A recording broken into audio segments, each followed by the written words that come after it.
Kondisyong-kondisyon na raw si pambansang kamao Manny Pacquiao para sa kanyang laban sa susunod na buwan. Kontra po yan kay Jesse Vargas. Ayon kay Buboy Fernandez, na kumpleto na raw ni Pacman ang target na 100 at 15 sparring rounds bago pa man siya tumulak pa Amerika. Mas lumalakas na rin daw ang kanang braso ni Manny na nagtamo naman ng injury sa laban nila ni Floyd Mayweather Jr. noong isang taon. Hindi naman daw nababahala si Pacquiao sa maikling panahon para makapag-adjust sa training sa Amerika. Nakatakdang lumipad pa Amerika si Pacman bukas. Senator Pacquiao, go ahead. Thank you, Mr. Chairman. Good morning, ladies and gentlemen.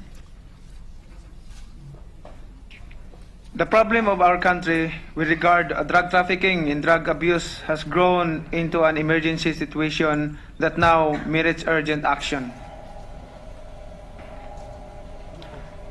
Kailangan na siguro nating magpasa ng batas na pupugsa punto por punto sa lumalala nating problema sa droga. There is now a need to enact a measure that will decisively repress these heinous crimes.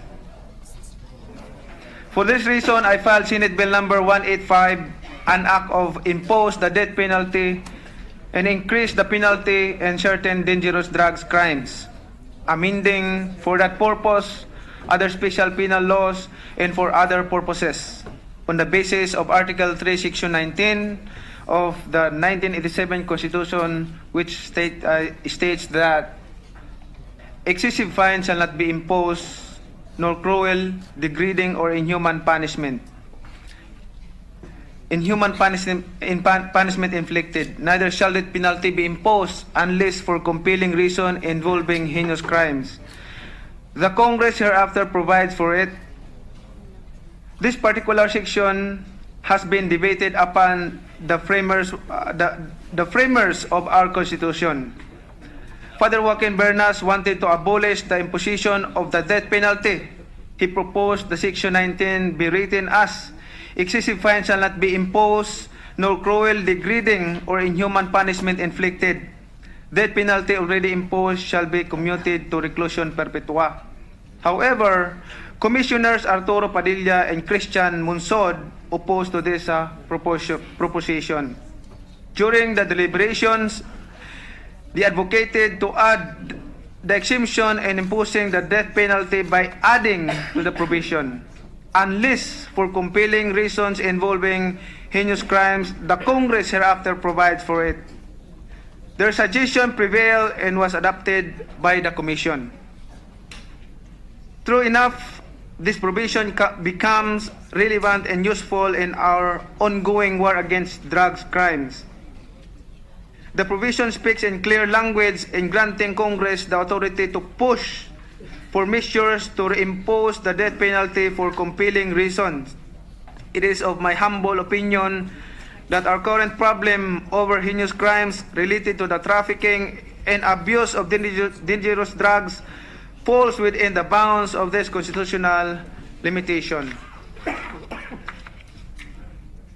Hence, in my proposed measure, I introduce some amendments to Republic Act number 165, known as the Comprehensive Dangerous Drugs Act of 2002, Senate Bill 1856, to provide certainty of punishment and more severe penalties to drug traffickers. For example, Section 4 of RA 9165 penalizes only the so-called drug mules that made no mention of the criminals orchestrating this illegal trade. Hence, I added in my proposed measure to also impose penalties to those who shall import or bring or force, intimidate, direct, instruct, or otherwise cause another person to bring into the country any dangerous drug, regardless of the quantity and purity involved. Moreover, Section 11 of RA 9165 imposes the penalty of life imprisonment to death penalty for those who will be caught in possession of 50 grams or more of shabu has been reduced to 10 grams in Senate Bill number 185. Procedurally, The present bill is being filed separate from similarly intended bills for other kinds of crimes in order to move the bill forward with focus and unburdened by more lengthy consideration of other crimes. This will allow for a timely opportunity to stop the nation's growing problem over crimes related to the trafficking and abuse of dangerous drugs. The Senate must be clear in its intention to deter dangerous drug crimes and toll the warning bell that the country will now fight back to reign the good of its people, the meaning of its future.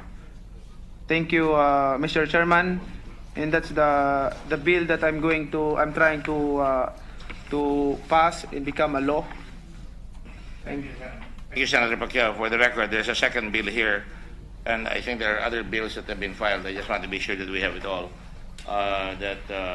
This time written by Senator Lacson, and the title of which is An Act Reinstituting the Death Penalty in the Philippines. And the bill of Senator Pacquiao involves imposition of the death penalty in cases of drugs. And on the other hand, there's a general bill here reimposing the death penalty pursuant to the constitutional provision on a law that must be passed in connection with the imposition of the death penalty. So, Senator Lacson, would you like to make a comment on your bill? No, Mr. Chairman. I think we should now ask the resource persons. But I noticed that we have only one set of resource persons here. They all come from the law enforcement agency or law enforcement sector. So I don't know how we will proceed. At least for today, we can hear them out. But in the succeeding hearings, I would suggest that we hear the other sectors, Mr. Chairman. Of course. Again, this will take the form of other matters, really, in terms of the bills proposed by Senator Pacquiao and Senator Lacson. So I think we can call the police to the NBI is here, right? Is the National Bureau of Investigation here? Director Dante Garan, and who else?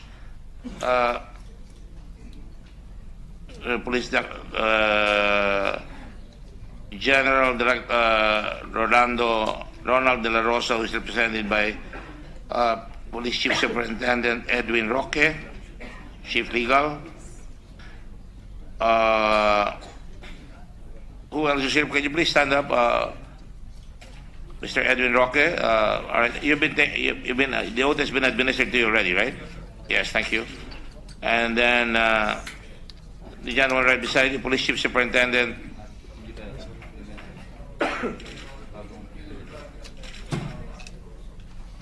Yes. Go ahead. Who's next? Can you use the microphone, please? I'm Chief Superintendent Oscar Albayalde, Your Honor. I'm the Acting All right. Regional Director of the National Capital Region Police Office. All the witnesses here have been administered. Has anybody been here that have not been able to take their oaths here? Anybody? So, you've all taken your oath. So, will you please stand up, the three of you? This will mean the lady, please. What's your name? Your Honor, good morning. I'm Attorney Maria Lindbergh Constantinopla, the current Chief of Staff of the Internal Affairs Service, and I also sit as Chief of the Intelligence and Investigation Division of the Internal Affairs Service, Your Honor. You are a civilian? Yes, Your Honor, I'm a civilian component of the Internal Affairs Service. Maria Lindbergh Constantinopla, representing Police Chief Superintendent Luterio. Yes, Your Honor, he would like to extend his sincerest apology for his absence in today's hearing, Your Honor, because he's also engaged to participate in one equally important activity of the PNP, Your Honor. That's right. And Police Chief Superintendent Albayalde, and you are LCRPO, and Police Chief Superintendent Rosauro Aksyo. Did I pronounce your name right? Akshay, thank you. Okay. With the Raise your right hand, please. Do you solemnly swear to tell the truth, the whole truth, and nothing but the truth in this proceeding? You may take your seats. there have been many cases of killings of late, and not only of late, but in many instances in the past. The questions that we'd like to ask you here would also involve not just the imposition of the death penalty, but also matters involving extrajudicial killings in a very loose definition. Perhaps I would let Senator Pacquiao, because it is the intention of the chair to proceed with the investigation on extrajudicial killings. Would you like to ask a question, Senator Pacquiao, or no need?